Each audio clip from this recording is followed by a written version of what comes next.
ነገር ግን ተራው ያንተ ነው። ብዙ ወንዶች በዚች አረፍተ ነገር መካከል ያለውን ነገር ባለማወቅ ጊዜያቸውን፣ ገንዘባቸውን፣ ማንነታቸውን በአንድ ሴት ላይ ሲገሉ ማየት የተለመደ ነገር ነው።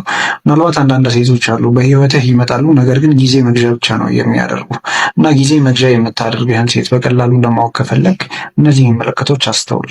የመጀመሪያው ምን መሰለህ? ሙሉ ማንነቷን አትሰጥህም። ሁሌም ቢሆን አንተ እንድታውቀው የማትፈልገው የህይወቷ ክፍል ይኖራል። ሁሌም ራሷን ግልጽ አታደርግልህም ሙሉ ለሙሉ።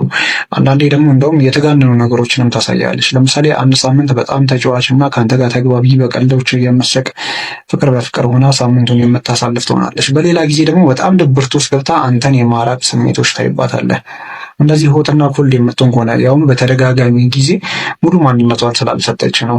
የሆነ ሰው ትጠብቃለች በህይወቷ፣ ወይም ደግሞ አንተን ሙሉ ለሙሉ አታምንህም፣ ማንነቷን አትሰጥህም። ጀስት ተጠባባቂ ልታረገን ያሰበችው።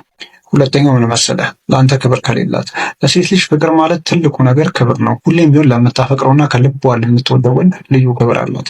ነገር ግን ያ ክብር አንተ ጋር ከሌለ፣ ወይም ደግሞ ክብር በተገቢው መንገድ የማሰጥ ከሆነ ያቺ ልጅ ታፈቅረኛለች ብለህ ማሰብ ጅልነት ነው የሚሆንብህ።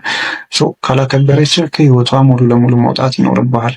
ሶስተኛው እርሷን ማለት መፈለግህ፣ ማፍቀርህ ወይም ደግሞ የተጋነኑ ዋጋዎችን በህይወቷ መክፈልህ እንደ ጅልነት የምትቆጥረው ከሆነ ትክክለኛዋ ሴት በህይወት አይደለችም። አንተ ዋጋ ትከፍላለህ፣ ነገር ግን እርሷ እነዛን ዋጋዎች ላለማየት ትሞክራለች፣ ወይም ደግሞ ልክ አንተ ምንም እንዳላደረግ በተደጋጋሚ ትቆጥራለች። እነዚህ ነገሮች አንተ ጋር የሚያጋጥሙ ከሆነ ትክክለኛዋ ሴት አይደለችም።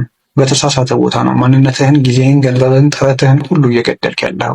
አራተኛውና ወሳኙነት ምን መሰለ? ከማንነቷ ይልቅ ውበቷ የሚያሳስባት ሴት ከሆነች። እውነቱን ለመናገር እቺ ሴት የምትሆነው ለገበያ ነው ወይም ደግሞ ለተመልካች ነው እና ስለ አንተም ግድ አይኖራትም ወደፊትም። ምክንያቱም በውበቷ ሰዎችን መማረክና የራሷ ማድረግ ብቻ ነው የምትፈልገው። ምናልባት ለዚህም ይሆናል እኔ በተደጋጋሚ የሚያልኩ ተራው ያንተ ሊሆን ይችላል፣ ነገር ግን ያቺ ሴት ያንተ አይደለች።